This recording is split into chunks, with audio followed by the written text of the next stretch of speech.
All right, so how many of you out there, let's be real, how many of you have those like ambitious New Year's resolutions?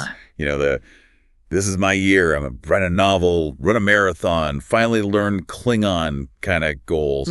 And how many of you, let's be honest, are still rocking those pajamas from January 1st? I know I've been there. Guilty.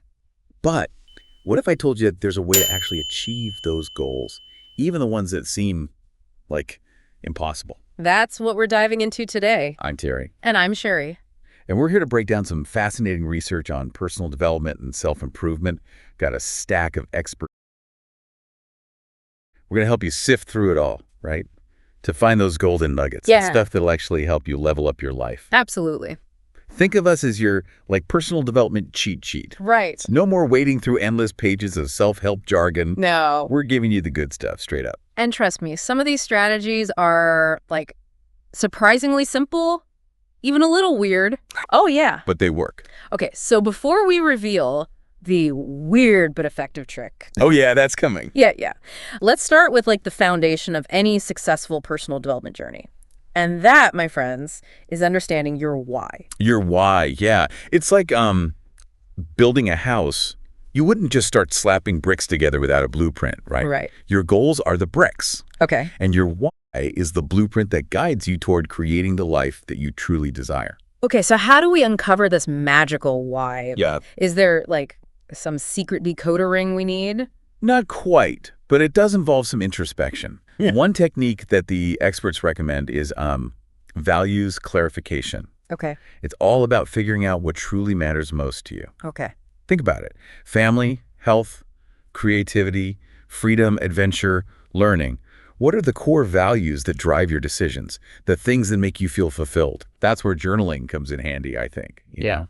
Take some time to reflect on what brings you joy, what makes you feel energized, what you'd be willing to fight for. Those are your core values, and they should be the compass guiding your goals. Exactly. If your goal is to, say, write a screenplay, but your core value is spending quality time with loved ones, well, those two things might clash. So instead of forcing yourself into a goal that doesn't align with what you truly value, maybe your goal could be writing a family-themed screenplay that you can work on, together with your loved ones. See, that's the kind of stuff we're talking about. Aligning your goals with your values, that's like finding the cheat code to motivation. And speaking of making things official, another powerful tool is creating a personal mission statement. Yeah, this is like your own personal superhero origin story. Okay. It defines who you are, what you stand for, and what impact you want to make on the world. It's that guiding principle that keeps you focused on the bigger picture, even when things get tough. So we've got our why locked and loaded, our mission statement framed and ready to inspire. Now, how do we set goals that we'll actually stick to? Right. Not just, scribble down and forget about by February. That's where SMART goals come in. SMART goals. Now, you've probably heard of this acronym before, but we're not just going to skim the surface here. We're going to dive deep into how to use SMART goals effectively. Right. Because even with a good tool, you got to know how to wield it properly.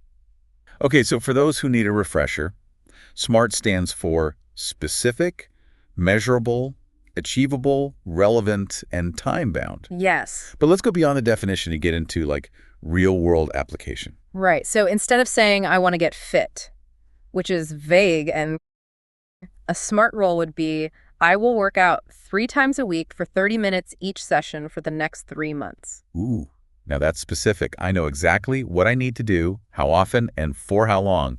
I can practically feel those endorphins already. And here's a key point, breaking down big goals into smaller, manageable chunks. This is where so many people stumble. Right. They set these massive goals and then get overwhelmed and discouraged when they don't see, immediate results. It's like trying to eat an entire cake in one sitting. You're going to feel sick before you even get halfway through.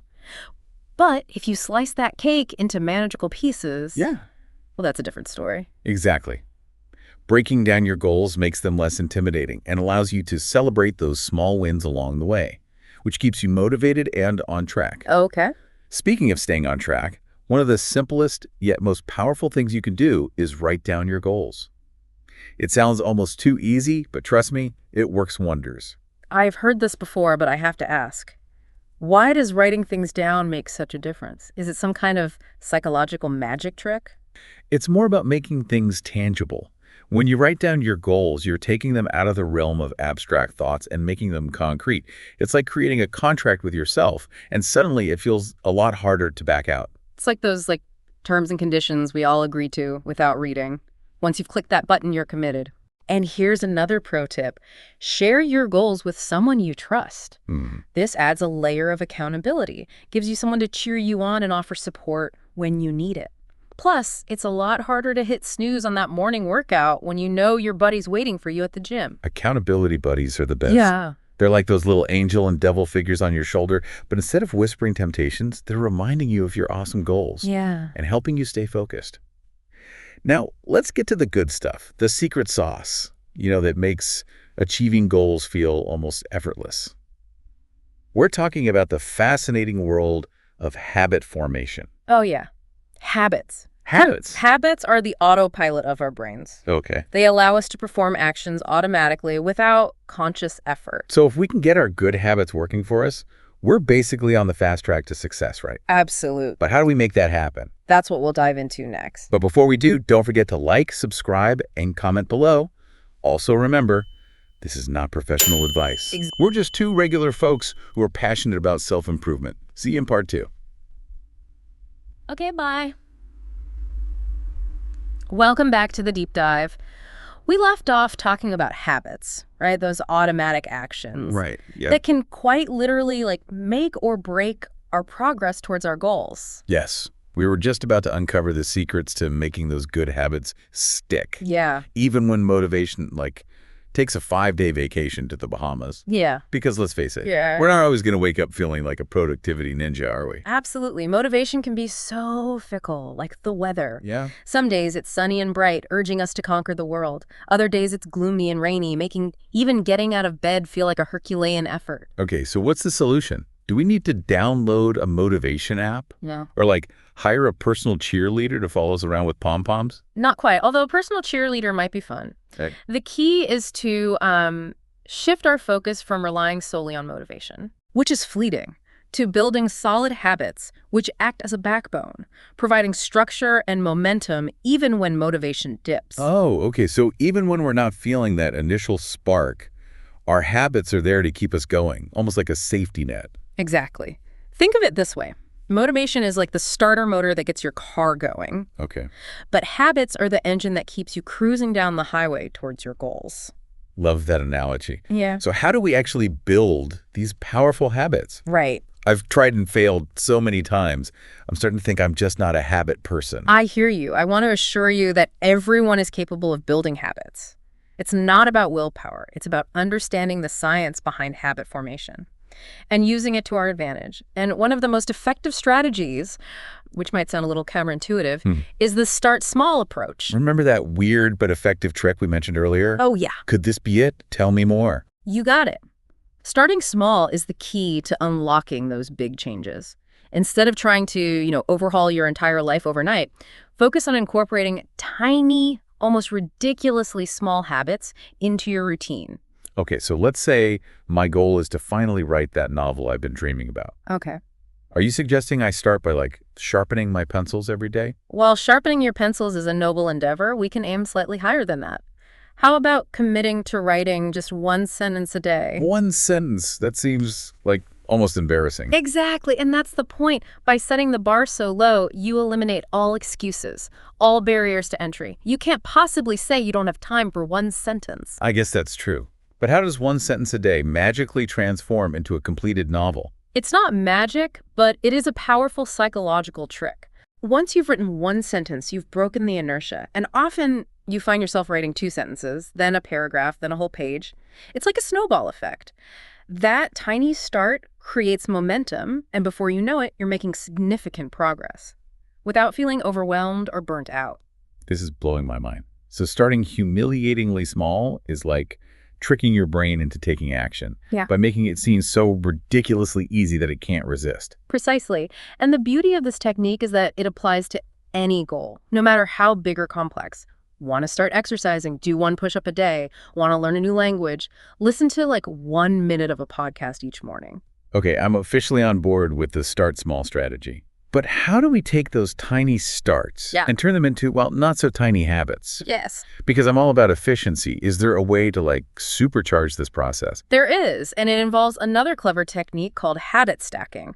This is where we leverage the power of our existing habits to create new ones. Ooh, this sounds intriguing. Lay it on me. Think of your daily routine as a series of dominoes. Okay. Each habit triggers the next one in a chain reaction. Okay. So the trick is to attach a new habit to an existing one, like piggybacking onto an established routine. So instead of trying to force myself to meditate every morning, which I've tried and failed at miserably, I could attach it to something I already do consistently, like brushing my teeth. That's exactly it. So after you brush your teeth, you meditate for, let's say, just 1 minute. Okay.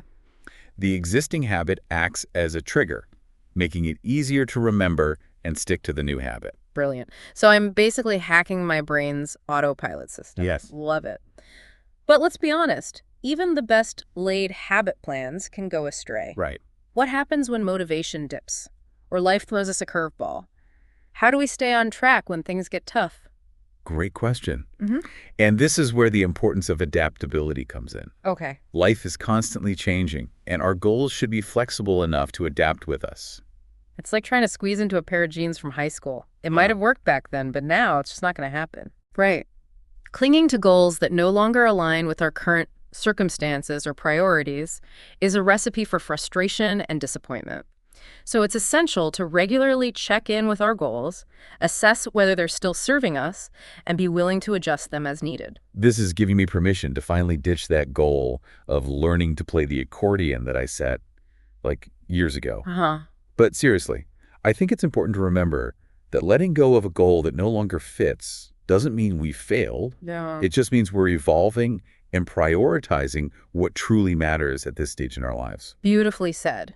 And it's about recognizing that growth is a continuous process. And sometimes that involves letting go of things that no longer serve us to make space for new opportunities and growth. Speaking of new opportunities, this whole deep dive has sparked a desire in me to learn more. Yes. To keep exploring this world of personal development. Is this what you folks call lifelong learning? Exactly. Lifelong learning is like the fuel that keeps the fire of personal development burning bright. It's about cultivating a curious and open mind, a thirst for knowledge and new experiences. So it doesn't mean we need to be constantly enrolled in courses or reading a million books. It can be, but it doesn't have to be that intense. Yeah. Lifelong learning can be as simple as reading a book outside your usual genre, or striking up a conversation with someone with different experiences and perspectives, or watching a documentary on a topic you've always been curious about. Oh, okay. So the key is to just be intentional about seeking out new information and expanding our horizons. Exactly. And here's the beauty of it. Lifelong learning not only enriches our lives personally, it also makes us more adaptable, more creative, and dare I say, more interesting people. It's like adding new toppings to your personal pizza. Oh, yeah. You never know what delicious combination you'll discover. And sometimes those unexpected combinations lead to the most incredible breakthroughs. But let's be real, even the most motivated learners hit a wall sometimes. What about those times when we hit a plateau? Or worse, a setback? Does that mean we're failing? I think we all experience those moments of doubt, those what am I even doing kind of feelings. What's the best way to navigate those rough patches? First off, it's important to reframe those experiences. They're not failures. They're valuable feedback, opportunities to learn and adjust our course. So when we hit a plateau, it's not a sign to give up. It's a signal to reassess our strategies and maybe try a different approach. Yeah. And remember, progress isn't always linear. Right. Sometimes we need to take a few steps back to gain a better perspective, or to gather the momentum for a giant leap forward. So patience and persistence are key. But I have to ask, how do we track our progress and know if we're actually moving forward? It's easy to get caught up in the day-to-day and lose sight of the bigger picture. That's where the importance of tracking and measuring our progress comes in. Okay. Now, this doesn't have to be complicated. It could be as simple as keeping a journal. Okay. Where you reflect on your wins, challenges, and lessons learned. Or using a habit tracker app. Yeah. To visualize your consistency. The key is to find a method that works for you and that you can stick to. Regularly reviewing your progress allows you to celebrate your achievements, identify areas for improvement, and course correct as needed. This is making me think about all those fitness trackers that count our steps and calories. Right. It's not just about the data, it's about seeing how our efforts are translating into tangible results. Precisely. And just like those fitness trackers help us monitor our physical health, tracking our personal development progress helps us stay mindful of our growth and keeps us accountable to our goals. This is all so incredibly insightful. But before we wrap up this part, there's one thing I have to circle back to, that weird but effective trick you mentioned at the beginning. Oh, yes. You've been holding out on us. Is it time for the big reveal? It is. Get ready to be amazed, because the trick, as you may recall, is to start humiliatingly small. Okay, that phrase definitely piqued my curiosity. What exactly does it mean to start humiliatingly small? Give us the details. It means breaking down your goal into such a ridiculously tiny step that it feels almost embarrassing to not do it. For example, if your goal is to write a book, Right. which is a pretty daunting goal for most people, instead of focusing on the whole book, you start by committing to writing just one sentence a day. Seriously? One sentence? Yes, because who can't write one sentence? It eliminates all excuses, all barriers to entry. You can't say you don't have time for that. I guess that's true. But how does one sentence a day lead to a whole book? That's the magic. Once you've written one sentence, you've broken the inertia. And often you find yourself writing 2 sentences, then a paragraph, then a whole page. It's like a snowball effect. Right. That tiny start creates momentum, and before you know it, you're making significant progress without feeling overwhelmed or burnt out. This is blowing my mind. It's so counterintuitive, but it makes so much sense. It's like tricking your brain into taking action by making it seem so ridiculously easy that it can't resist. Exactly. And the beauty of this technique is that it applies to any goal, no matter how big or complex. Want to start exercising? Do 1 push-up a day? Want to learn a new language? Listen to 1 minute of a podcast each morning. This is revolutionary. I'm feeling inspired to go back and reassess all my goals and break them down into those tiny, almost embarrassing steps. That's the spirit. And remember, the key is to celebrate those tiny wins, no matter how small they may seem. Right. Because each one is a step closer to achieving your ultimate goal. This has been such an incredible deep dive. I feel like I've gained a whole new toolkit for personal growth. Me too. And I think the most important takeaway is that personal development is a journey, not a destination. It's about embracing the process, celebrating the wins, learning from the setbacks, and continuously striving to become the best version of ourselves. And the best part is that we don't have to do it alone. We have each other, this incredible community of listeners, and all those amazing resources out there to support us along the way. Exactly. So let's take this knowledge and put it into action. Start small, stay consistent, and never stop learning and growing. We'll be right back after a short break to wrap up our deep dive and share some final words of wisdom.